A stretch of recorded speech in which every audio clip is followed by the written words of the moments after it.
بسم الله الرحمن الرحيم لا حول ولا قوة إلا بالله العلي العظيم الحمد لله رب العالمين صلى الله على سيدنا محمد وآله الطيبين الطاهرين اللهم أخرجني من ظلمات الوهم وأكرمني بنور الفهم اللهم افتح علينا أبواب رحمتك وانشر علينا خزائن علومك برحمتك يا أرحم الراحمين.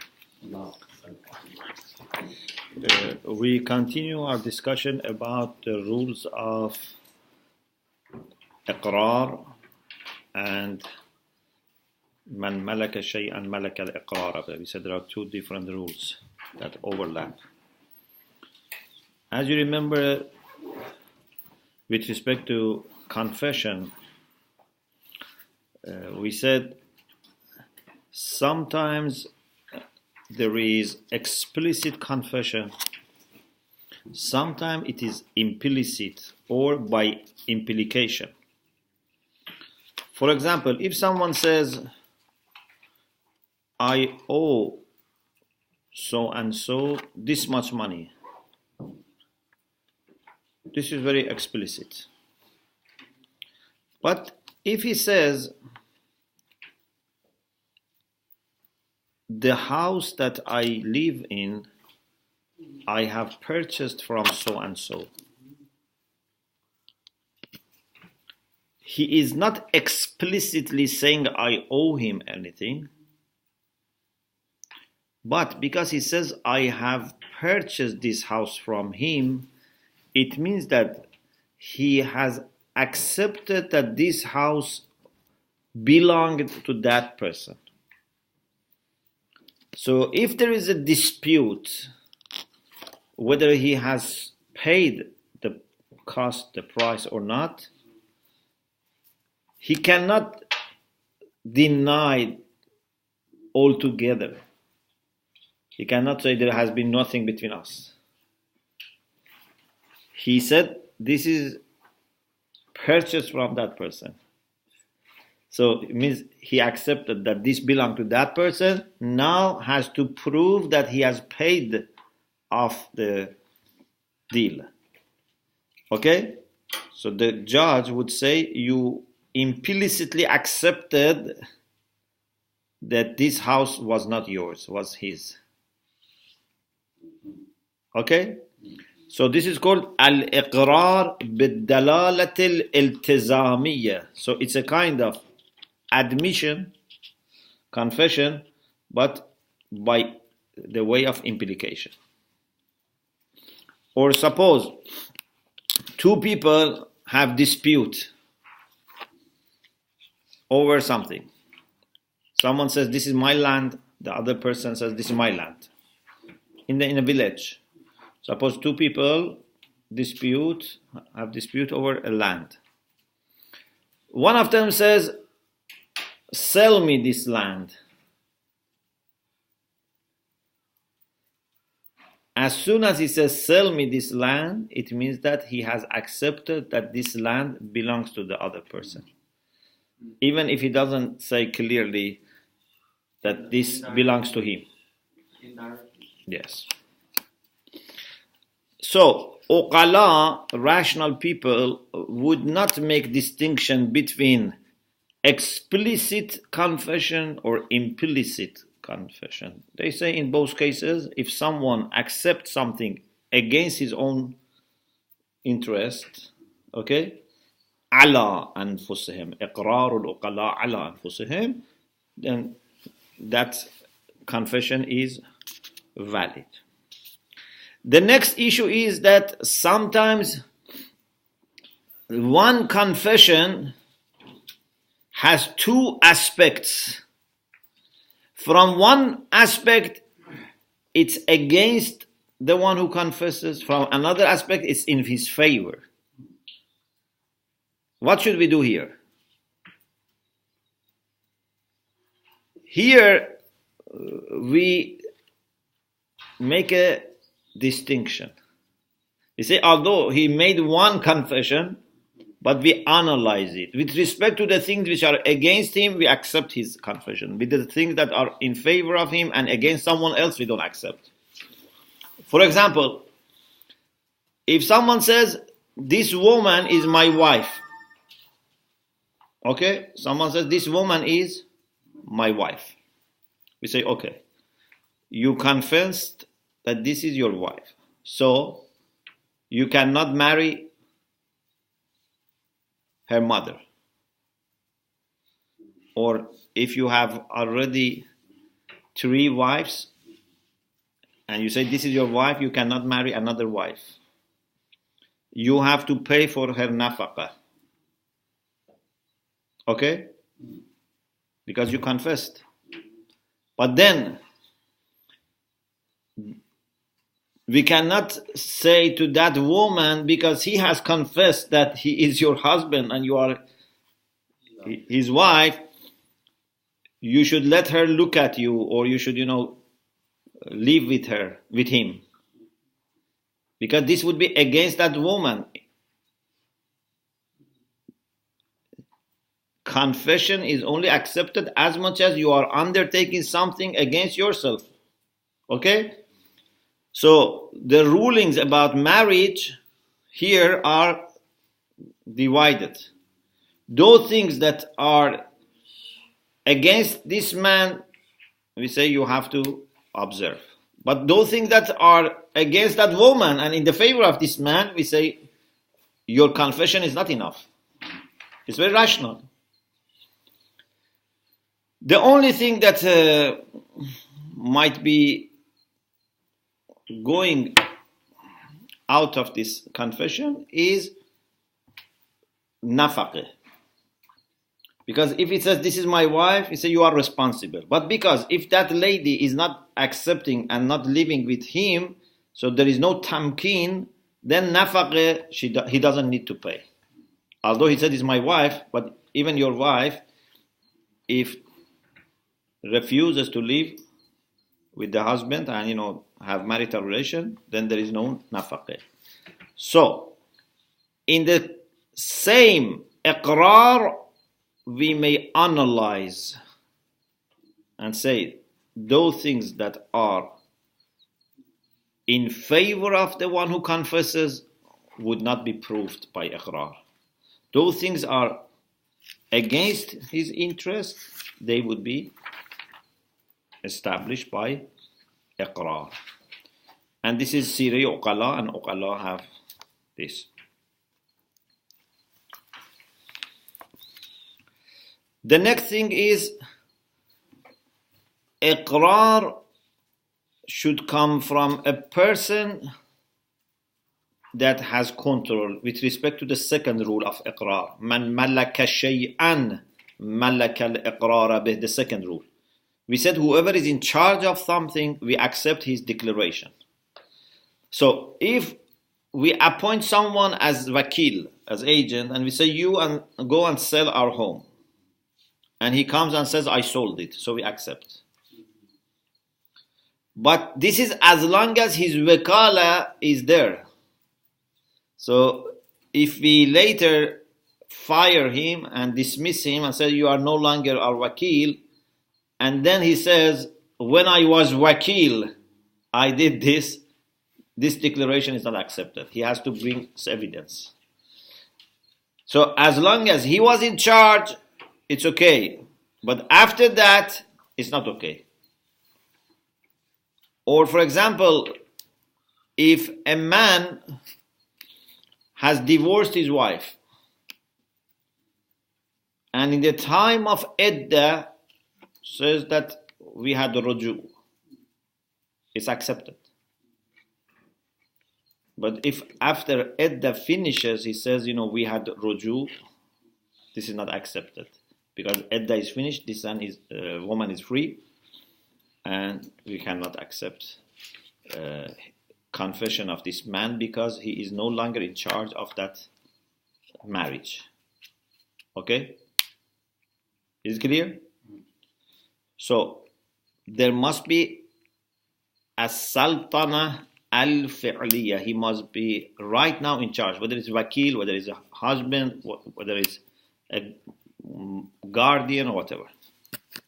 So, alhamdulillah, we finish this rule. We go to the next and the last rule. Yes. Just a quick question, please. If someone makes a confession that can be seen apparently to be against themselves, but they have a motive for doing it. For example, a mother takes responsibility for killing someone, but just to protect her son, actually kills someone. So it seems that as though she's making a confession against herself, saying, I killed the person. However, she's doing it to save her son. Can this be seen as a confession against herself, or would the judge have to see if there's an alternative reason? Yeah, if there is a considerable interest, we said, like the person who says, I have committed theft so that he is punished and he doesn't go to military service. Here we said we may not accept. So if the judge sees that there is a considerable benefit this woman is taking, for example, securing her son, then we may not accept. We need evidence. Qa'idatul Firash. Firash sometimes means like carpet, sometimes means like bed. Okay? And here we mean marriage. There is a hadith that inshallah we'll explain. Sunni Shia have narrated from Prophet Muhammad sallallahu alaihi wasallam. Al-waladu lil-firash wa-lil-ahir al-hajar. If a man and woman are married, in normal cases it's obvious that the child is theirs. Yeah? But if God forbids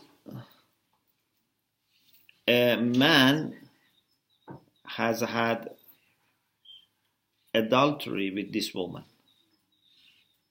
okay, she is married, she has husband, but someone has made adultery by her consent or force. Now there is a child. To whom this child belongs? The rule is that the child belongs to the husband,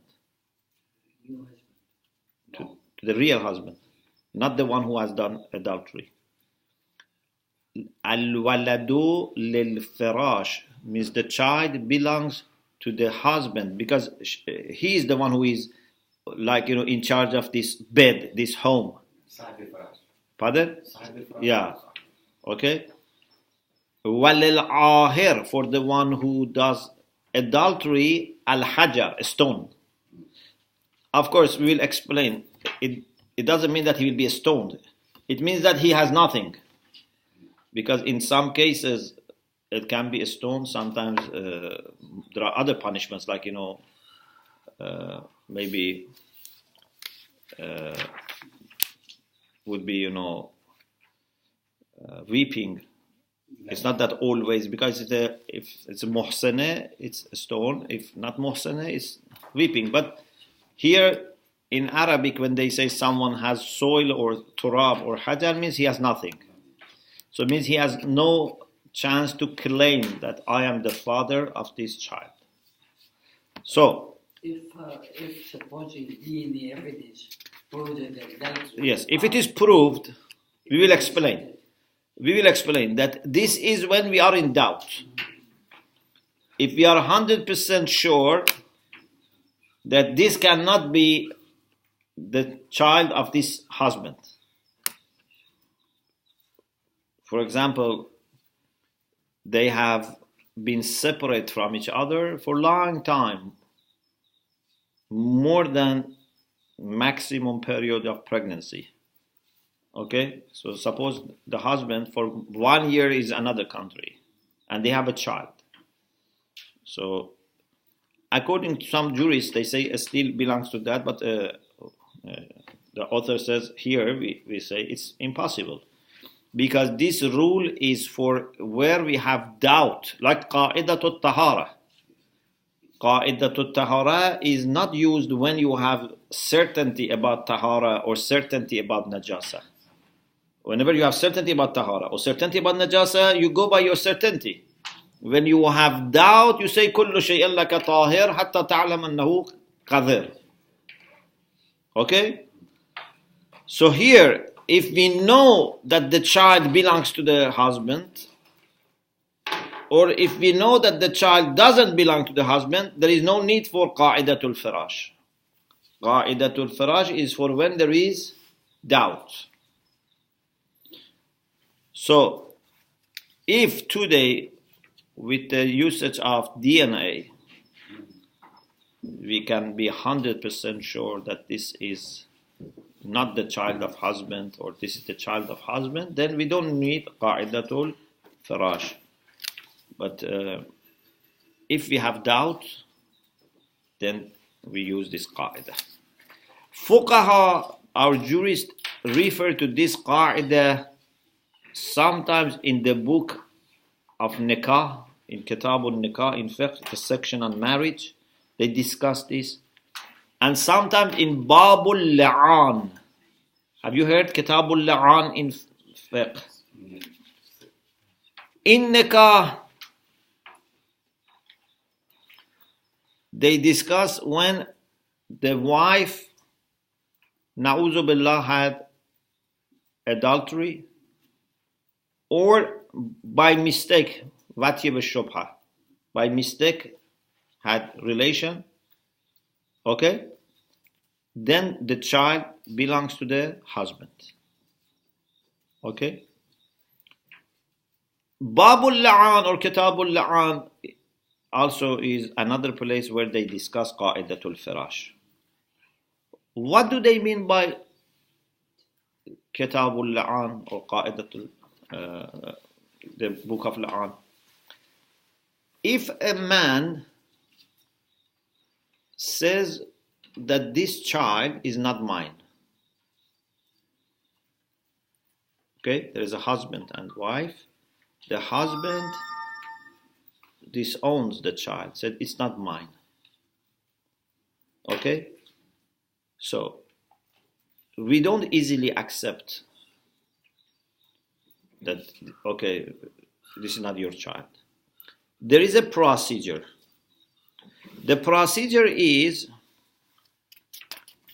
he goes to the judge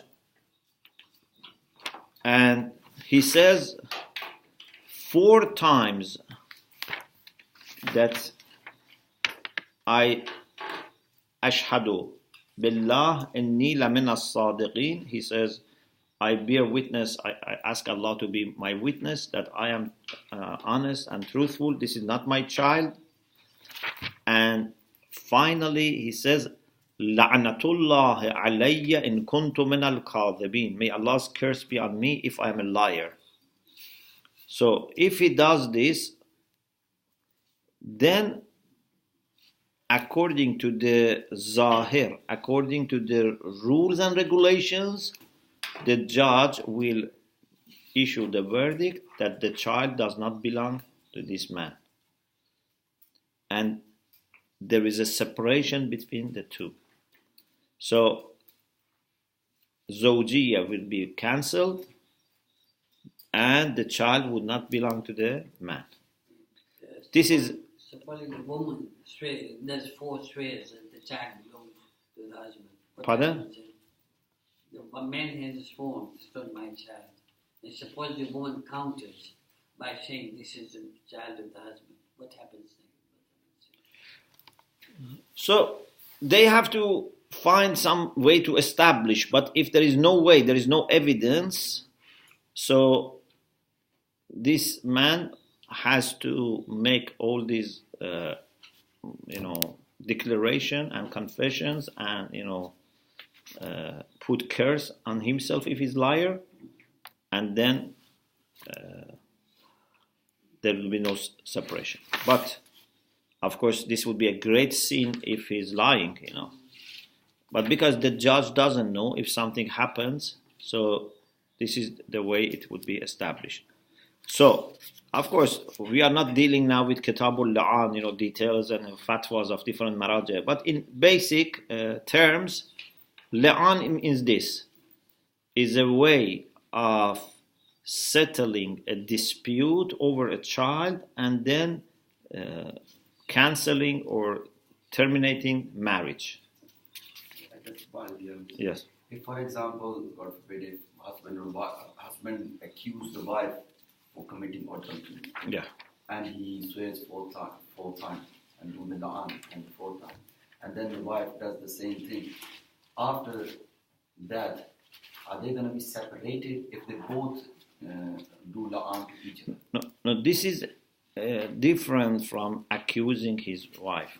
Okay, this is only about child. It's about child. Maybe it was a mistake. For example, in hospital they changed my child, or say, for example, sometimes a person can become pregnant unknowingly. Like, for example, the public bath, and maybe something happened, so it's not accusing necessarily his wife, but saying that this child is not mine. So that's a separate issue in fiqh. We just wanted to say that the places in fiqh that qa'idatul al-Firash are discussed are normally in kitabul nikah or kitabul la'an.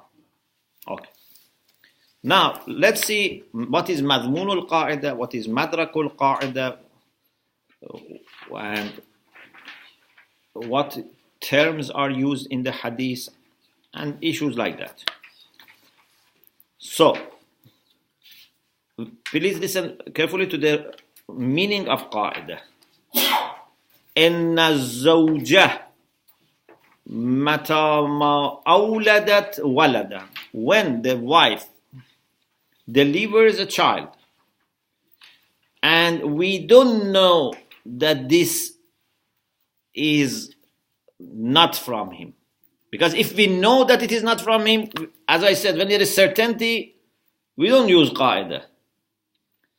So, this woman has delivered a baby, and there is a possibility that maybe this is his baby, maybe it's not.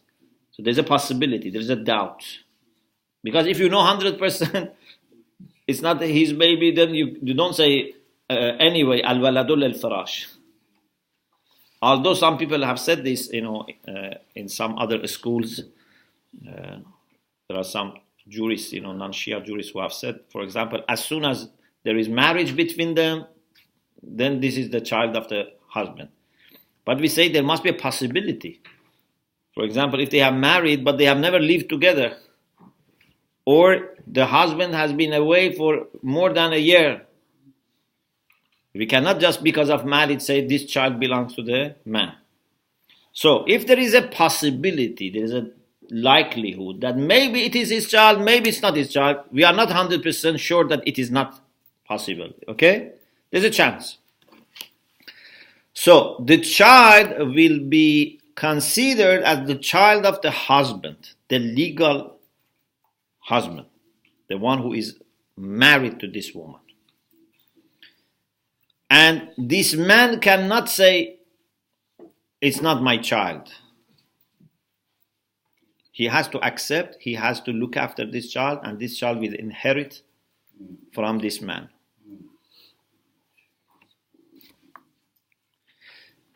Even if they don't look the same. Inshallah, we will talk about this. Maybe he is white, the child is black. Or maybe the eyes, are different. We say even these are not enough for disowning the child. So we have a discussion about qiyafa. There were people who were very good in understanding who is, for example, from the same blood, the same family, pardon? Genealogy. The genealogy, not historically, by looking. So if there was, for example, I don't know, a group of 50, 100 people, they could realize who is son of whom, who is nephew of whom, incident happened with Imam Muhammad Taqi alayhi salam. Yes, we will mention that story. So, the rule of al-Firash is when there is a doubt. Means there is a possibility, but we are not sure. If you are sure that this is the child of this man, or if you are sure that this is not the child of this man, even if he is married to this woman, we don't apply qa'idatul firash. Qa'idatul firash is when there is a chance, there's a possibility. Okay?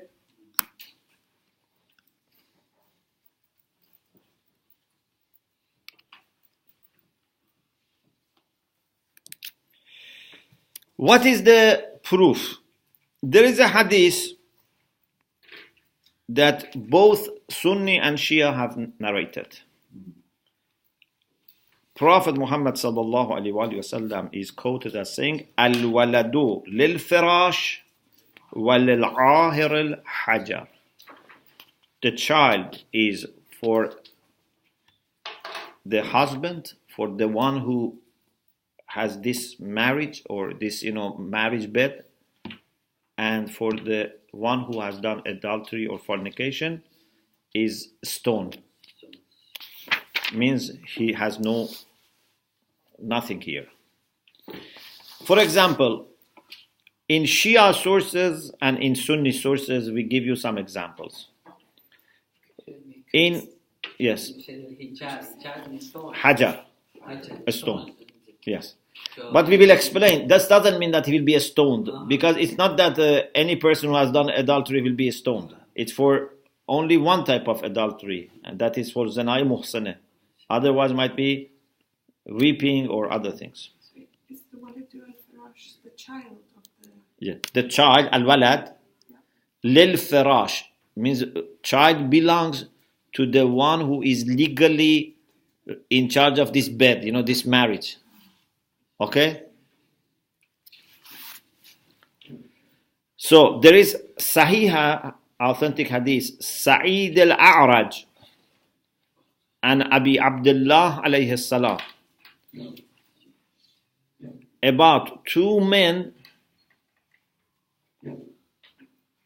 that happened to have relation with a woman in one tohor. One tohor.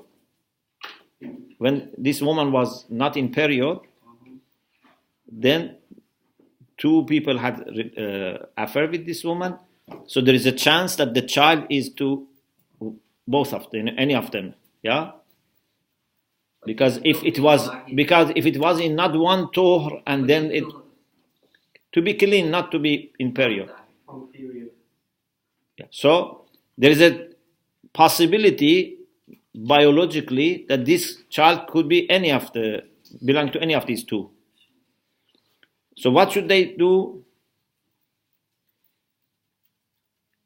According to this hadith, Imam alayhi salam said, the one who is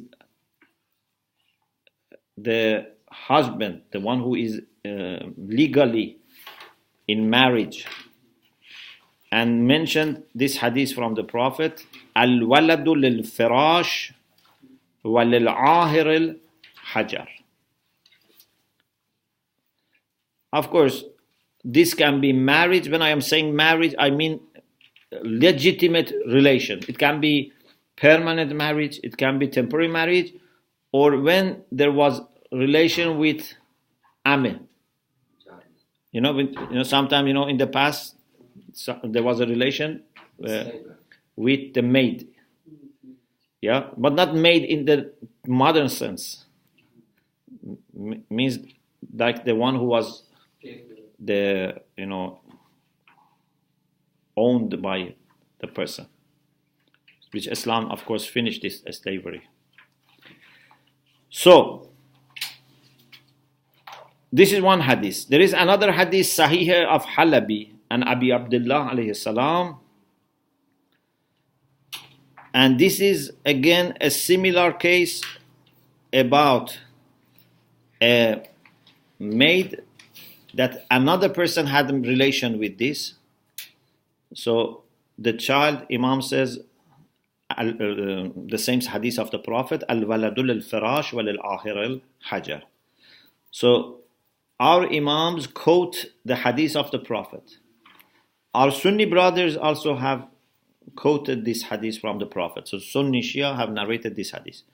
For example, in Sunni sources, we have in Muslim, Sahih of Muslim, from Aisha, that Sa'd ibn Abi Waqqas and a person called Abd ibn Zam'ah, they had dispute over a young boy. Sa'd said, "This is my nephew, and he looks like, my brother." Abd ibn Zam'ah said, "This is my brother." So Sa'd ibn Abi Waqqas said, "This is my nephew," means the child of my brother. Abd ibn Zam'ah said, "This is my brother," means child of my father. So two people had dispute. Okay? So Rasulullah said, because your father said to Abd, Ya Abd, al-waladu lil-Firash. So because this is born in the house of your father, it's the child of your father, it's your brother, not the nephew of Sa'd ibn Abi Waqqas. Although looks like their family, but this is not accepted. Ahmad ibn Hanbal also in his Musnad mentions some of the judgments of the Prophet, some of the verdicts that Rasulullah made in settling disputes between people. And one of the things he mentions is that Rasulullah judged according to this al-waladul al-Firash wal-ahir al-Hajar. There is also, he mentions the story of Ibn Ziyad. And he says one of the wrong things that Muawiyah did was claimed that Ibn Ziyad is the son of Abu Sufyan. Although Ibn Ziyad was born into a family, and the one who was married to his mother should be in charge. So Ibn Ziyad should be attributed to the husband of mother, not to someone else. But Muawiyah said, "This is my brother, this is son of my father." But his father's name is not mentioned. It's called Ziyad ibn Abi. They don't say because was dispute about who was his father. So, Correct me if I'm wrong. I'm told the mother was a prostitute. Abu Sufyan had something to do with her. So Is it true? Muawiyah claimed that this is the son of my father because of having relation with Abu Sufyan. And the other one, who anybody else claimed so? The husband of his mother. The husband. The mother was married. So mother was married, so it's not a prostitute. yeah. So no. A married woman can also be sometimes committing adultery. The thing is that Sheikh Iravani says Ibn Ziyad might not be himself illegitimate, because he says Imam Ali appointed him as a governor for some places. So, and also he was leading prayer if he was. So we have to say either Imam Ali acted according to the Zahir, or we say he was not illegitimate. Although there was a dispute over him, but he was not illegitimate because he had father and mother who were in marriage. Yeah, so this is a point. Yeah. Then we go to the hadith, analysis about the term Firash. Yes, al-Fadhu hadith al-Firash. We want to explain the terms. Firash, as I said, can mean carpet, can mean bed, can mean different things. But here we mean like marriage bed, and lil-firash means li-sahib al-firash, means for the husband, for the man who is in charge of this marriage bed. Okay? It can be husband permanent marriage, husband in temporary marriage, or if someone had ameh. And pardon? What is that? Ami? Maid. You know, when it was slavery, so some people were in marriage but with a maid, so they were marrying a maid. Okay, a maid could be married, could have children, so it was like a normal wife. And then she lived like a normal life, but Pardon? she was living like a normal wife. Yeah, she was living as a wife, as a mother. Would there be a nikah within the maid and the man? No. Pardon? Would there be a nikah, proper nikah, with the maid and the man? It's nikah, but in the formula is not like two separate people. It's a kind of agreement, a kind of contract, but it's technically different. It's technically different. But they So it's not that they say, zawajtu or ankahtu or what. Exactly. Possession of the about the hands. inheritance. Yes. Pardon? She gets the children get the inheritance. Yes, and maid. and if the child, if the father is free, and the child then is free, and then when the father dies, automatically the mother becomes free, because mother of the child becomes free. Of course, this is when there was such a thing, and as I said, Islam regulated first and then finished this by encouraging people to free, and also not letting people to go and attack and get people as a slave. Because in the past it was like this, but Islam banned these methods of But if, enslaving. God forbid, anything happened like this, and still there is some captive people, and among them the women, still they will be under the hukum of slavery. Today, you mean? Yes. Today, no. Today, we don't have. The only case that might have, and some fuqaha might say it should be discussed, is for kafir harbi. Kafir. If there is kafir harbi and there is captive, then they may allow. But it's to be discussed. Okay. So, meaning of firash is this. Meaning of ahir. Ahir comes from ahr. Ain and ha means zina, fujur. Okay? Fornication.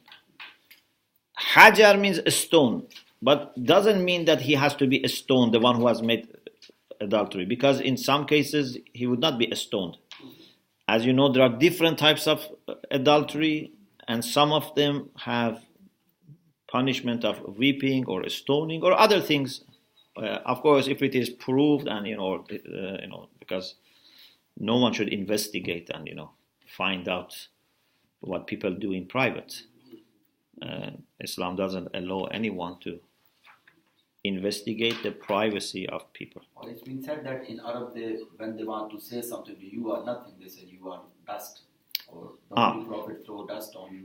So when we say for someone in Arabic, for someone there is turab or hajar, sometimes means he has nothing, means he cannot gain anything. So lil ahir al hajar means he has no right here, no claim. He cannot say, I had adultery with this woman, this is my child. Okay? Unless, as I said, if we know that it could not be the husband's child. If we are 100% sure that this cannot be for the husband, because the husband, for example, has not been here for 1 year, that's another issue. But if there is a chance that it could be for the husband, it would be attributed to the husband. Now, there is a question. How firash materializes? It has been attributed to Abu Hanifa that as soon as aqd is recited, firash materializes. Even some people have said, according to Abu Hanifa, if someone in Mashriq and someone in Maghrib, they marry without being with each other and a child is born, it's for the husband. They have said, that this was his idea.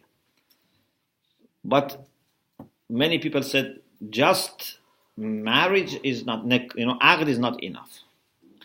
So the second opinion is aqd and the possibility of intercourse, watiyah. If it was possible, if they were separate, so this man could not have a child. So there should be a possibility of watiyah. This is a mistake in Maghrib goes down the train with somebody in the east and the west. So there must be possibility of having relation. Shafi'i has been introduced as someone who had this idea that aqd plus imkanul wati. Imkanul wati. Imkanul wati means possibility of intercourse. Another opinion is aqd and not only possibility of watiyah. Actually, what should have taken place. So if it is just possible, no. For example, they were living together, it was possible, but they never had any relation. This is the third opinion. But it has been attributed to Ibn Taymiyyah, and it makes some sense, but Sheikh Iravani says we don't need the actual intercourse, because maybe sometimes there was no intercourse, but there was a chance that maybe the sperm of the man has got into the womb of the wife. So the possibility of this child being for that man is enough, not necessarily having intercourse. I'm sorry that I am mentioning these things. Okay. In vitro fertilization. Pardon? It's in vitro fertilization. Yes, sort of. A kind of. Yeah. So, the next thing is some examples about watiyah b'shubha and other things that I don't think are needed. I leave it. And then we move on to ad-dabaran bayn al-firashayn. Sometimes a woman had a husband, then was divorced and married to someone else. After iddah finished, she married another husband. And now has a child. After marrying to the second husband, she has a child. What should we do? To whom this child belongs? There are different possibilities, different scenarios. One scenario is it can only be the child of the first one. Because, for example, after iddah, she married in 1 month, 2 months, 3 months, he has a child. So although she was observing iddah and period, but maybe while she was pregnant, still she had period. So because she was pregnant, then it means that she could not actually be divorced because she was pregnant. So this child then belongs to the first husband. Okay? So when the child is born soon after the second marriage, and there is no chance that this could be for the new one, so this is first husband's child. But there is no divorce. The woman is going to go back to the person. Yeah, because she was pregnant, and divorce in the time of pregnancy is not possible. So the whole This- process was Yes. party. Yes. The second possibility or scenario is it's not possible to be for the first one, and it is only possible to be for the second one. For example, after 9 months has a child. So here also there is no problem that this would be for the second one, because it cannot be for the first one. Yes. Does Islam mention any minimum period for conceivement, pregnancy, and the delivery? Edda. So Edda is for this. So because if someone is, for example, salasatu quru, So that's 3 months. 3 months, then 99.99% if someone is pregnant will be known, because she cannot have 3 periods if she's pregnant. Yeah. So the second scenario is when there is no chance of being from the first husband. It can be only from the second.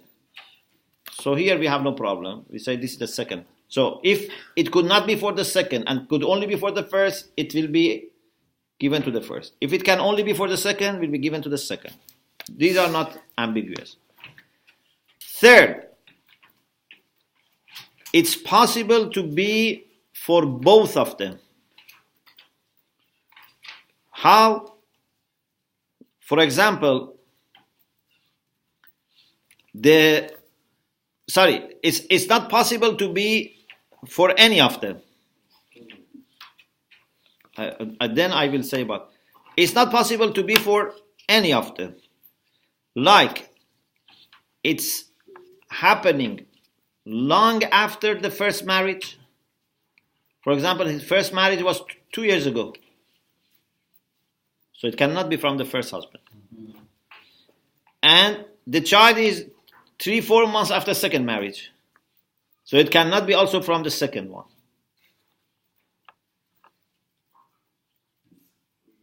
Okay?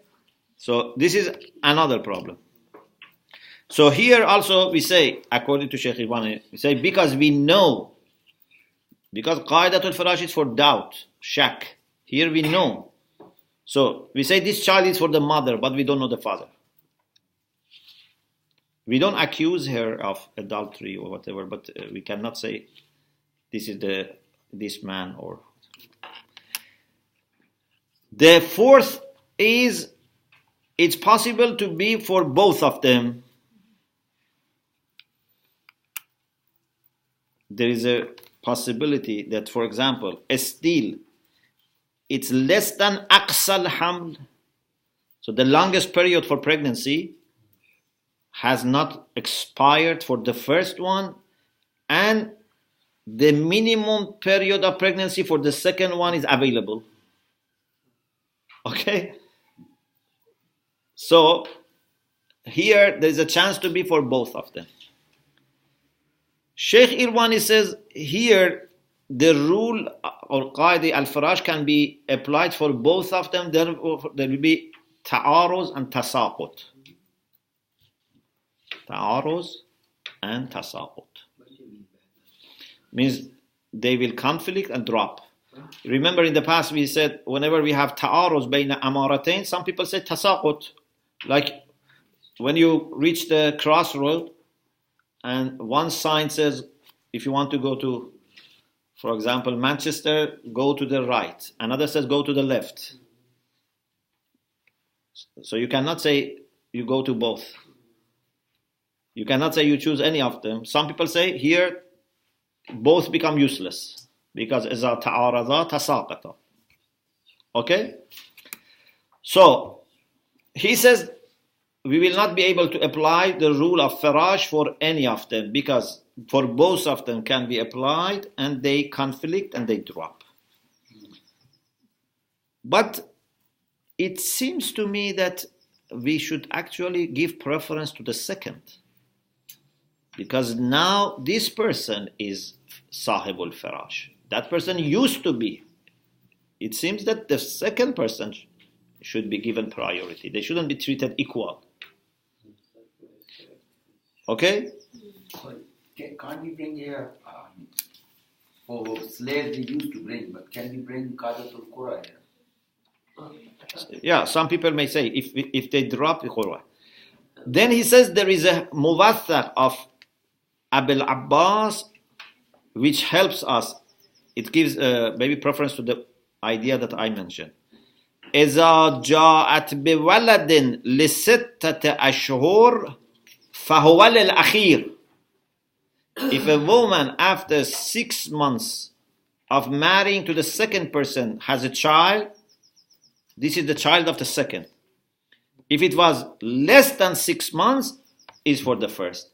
So it means that if it is possible to be for the second, we should give it to the second. Even if it is possible to be for the first husband. The next issue is about al-Qiyafa. I think the minimum period of pregnancy is set at 6 months. 6 months, yes. But the Yahya was born at 6 months. It was Imam Hussein. Yes. 6 months is possible.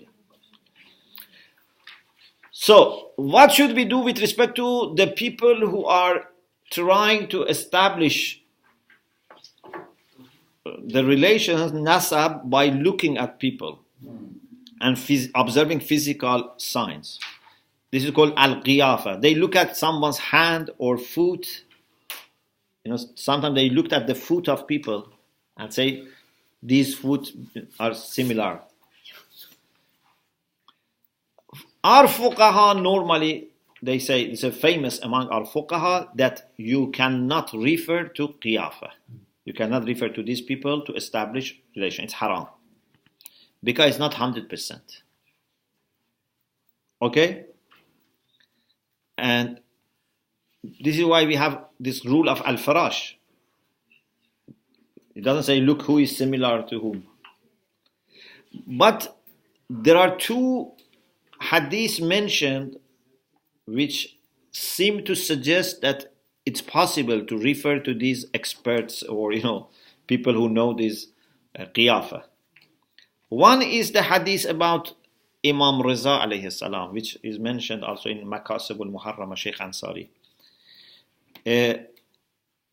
Kulayni narrates from Ali ibn Ibrahim and Abih or Ali ibn Muhammad al-Qasani from Zakaria ibn Yahya ibn Nu'man al-Sayrafi.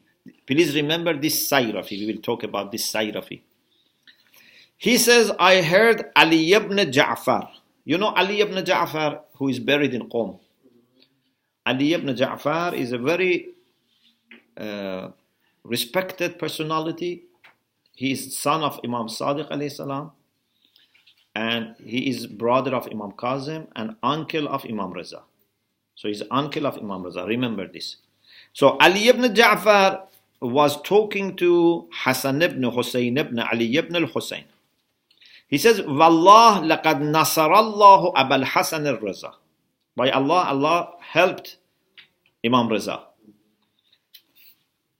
And he said, we did, injustice to him. We, family, cousins, uncles, we were not fair with Ali ibn Musa al-Reza. Why? He says, when Imam Jawad was born, his color was not very white. Okay? So he said, we told him that ما كان فينا إمام قط حائل اللون. We said we have never had any imam with this color. Okay? Imam Reza alayhi salam said, Huwa ibni. This is my son. They said, according to this claim, of course, that Rasulullah sometimes made judgment based on qiyafa. قالوا فإن رسول الله قد قضى بالقافة فبيننا وبينك القافة. So we forced Imam Reza to bring some people to decide. Yes. According to this hadith, Imam Raza said, "Ib'athu antum ilayhim, fa'amma ana fala." Imam said, "I will not call them. If you want to call, you call them. I don't call them." But Imam said, "Don't tell them why you are inviting them. Don't say anything. لا تعلموهم لما دعوتموهم. Don't tell them why you are. Don't say, we have a dispute about, a man and his son or whatever. وَلْتَكُونُوا فِي بُيُوتِكُمْ. You stay in your homes. And so what they did, they went to the garden. There was a garden. And Imam Raza, according to this hadith, like a farmer, was working in the garden. And the rest were there. And he says his uncles, his brothers, and sisters, they all were in rows. Staffa. They were all in like rows. So Imam Raza alayhi salam, they put a hat on him and a woolen, jubba on him, and he had also, he wasn't like working as a farmer. Then they brought Imam Baqir alayhi salam. Sorry, Imam Jawad. Imam Abu Ja'far, Imam Jawad alayhi salam. They brought Imam Jawad alayhi salam and they told these people, who is the father of this boy? ألحقوا هذا الغلام بأبيه. So uncles, brothers, sisters, all are there, and Imam Raza is also alone, like farming. They said, لَيْسَ لَهُ هَا هُنَا أَبٌ. They said among these people, so they didn't show him Imam Raza. So they said among these people. He said among these people, he has no father. His father is not among these people, uncles and brothers. وَلَكِنْ هَذَا عَمُّ أَبِيهِ. This is the uncle of his father. This is also uncle of his father. This is, for example, the aunt of his father. So they identified all the relations. وَإِن لَمْ يَكُنْ لَهُ هَا هُنَا أَبٌ وَإِنْ يَكُنْ لَهُ هَا هُنَا أَبٌ فَهُوَ صَاحِبُ الْبُسْطَانِ. But if he has any father, it's the farmer. Because إِنَّ قَدَمَيْهِ وَقَدَمَيْهِ واحدة. Their feet look the same. So when Imam Raza came, they said this is his father. So Sahibul Hada'iq, rahmatullah alayh, he says because of this hadith, we can refer to qiyafah. Because mashhur of ulama say we cannot refer to qiyafah. We go just to al-Waladul al-Firash. But Sahibul Hada'iq said because of this hadith, we can also take the opinion of the qiyafah. Can I ask a question, please? If you Qasim was dark as well. Imam Musa Qasim was dark. His mother was from Abyssinia or something. it seems not, but I am not sure. Just let me finish this and then inshallah we have the question. Because I want to finish the book. The second hadith is from sources. This was from Shia sources, from non-Shia sources. And they have mentioned a lot from their sources that Aisha says, Inna Rasulallah dakhala alayya masruran. One day Rasulullah came to me, or day or night, whatever, and he was very happy. Rasulullah was very happy. And said a person who was, expert in this, Riyafah, looked at Zayd ibn Harisa and Osama ibn Zayd and confirmed that this relation of father and child. Zayd ibn Harisa and Osama ibn Zayd. Looking at their feet. Because some people were questioning and said, this Osama ibn Zayd is not the legitimate son of Zayd. Because Zayd was white and Osama was black. Okay? So they were questioning. Rasulullah was very happy, according to this hadith, that these people confirmed that they are father and son. So this is from Sunni sources. We had also that hadith from Shia sources. But mashhurul ulama say, no, we don't follow qiyaf. Sheikh Iravani says, the first hadith has problems and the second has also problems.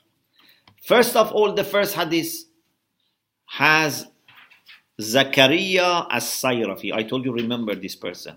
Zakaria as-Sayrafi. This person is unknown. He's majhul. So we cannot verify the sanad of the hadith. Plus, he says, it doesn't make sense.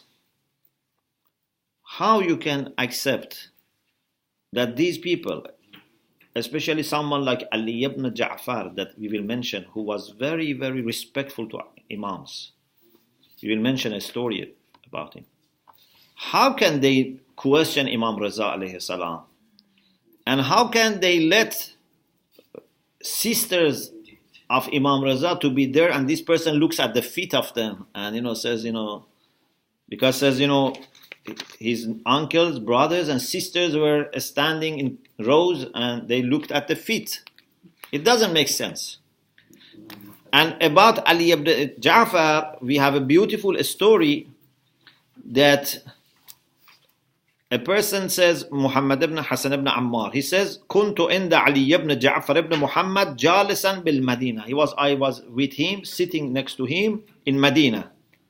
And I was learning basically from him. For 2 years, I was writing down what he had heard from Imam Kazim alayhi salam. Then he says, Imam Jawad alayhi salam entered.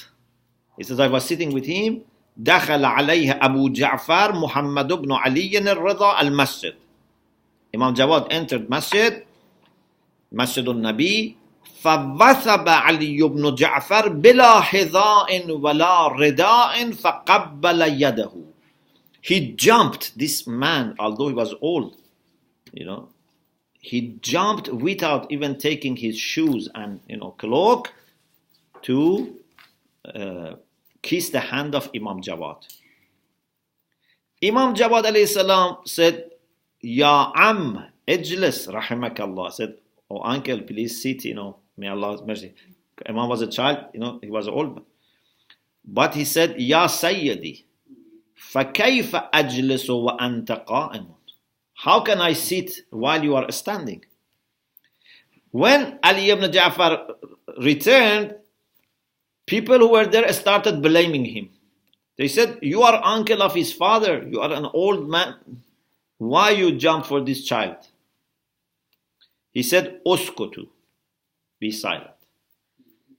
إِذَا كَانَ اللَّهُ عَزَّ وَجَلَ وَقَبَضَ عَلَى لِحْيَتَيْهِ. He took his beard and said, if Allah doesn't find this suitable for imama and finds this person suitable, then who am I, or who are you, and who am I to question this?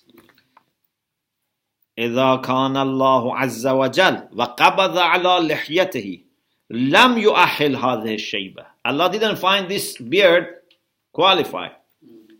وَأَهَلَّ هَذَا الْفَتَى. And Allah found him qualified and gave him this position. وَضَعَهُ حَيْثُ وَضَعَهُ أُنْكِرُ فَضْلَهُ. Then I deny his position. نَعُوذُ بِاللَّهِ مِمَّا تَقُولُونَ. I seek refuge from Allah with respect to what you say. بَلْ أَنَا لَهُ عَبْدٌ. I am his servant. So how can this person then question Imam Raza and says, this is not your son? It doesn't make sense. The second riwayah which our Sunni scholars have mentioned, also he says, even if we accept the sanad and we say that the sanad was okay, this doesn't mean that Rasulullah was endorsing Qiyafah. Rasulullah was happy that even the people who were questioning and didn't, follow the rules went to these people and they said the same thing. Because if they had said something else, it could have created big problem. It's different from endorsing. Sometimes people, don't listen, don't trust. They say, no, we have to go and, check ourselves. And then they come up with the same result. So you are happy not because you told them, that's good and right, to go and do this. You are happy that they didn't return with something that could create a problem.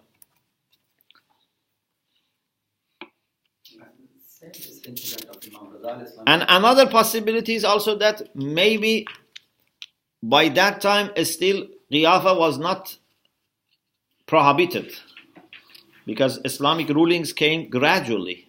This is also another possibility. Yes? Like this incident of Imam Reza al-Islam in Harun mentioned a bit differently. And in that case, it's a bit similar, but not like that. It's not with Ali ibn Jafar. It is just the other cousins of Imam al-Islam, and they called Imam Jawad al-Islam. No, Ali ibn Jafar is reporting this. This is in Kafi. So maybe he's just saying from his community. No, because he said, نحن أمومته, we, his uncles, بغينا عليه. We did zulm to him. Okay. Then there is a discussion about the opinions of Abu Hanifa, and it has been said that for Abu Hanifa, the possibility of marital relation or actual marital relation was not important. Aqd was important.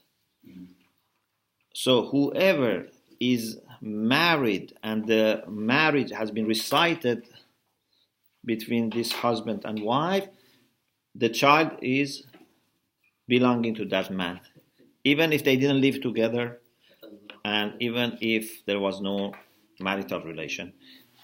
So there are discussions about this, but I think what we have said is enough. So Alhamdulillah, with the blessing of Allah subhanahu wa ta'ala, we finished both volumes of Durusun Tamhidiyyah al-Qawa'id al-Fiqhiyyah. I thank Allah subhanahu wa ta'ala, and we send our respect to all ulama, all fuqaha, that we have benefited from their knowledge, and we pray for our ulama and maraja, inshallah, to be given long and inshallah dignified life. Alhamdulillah Rabbil Alam. If Qiyafah Shinasi is not allowed in Islam, then how can we say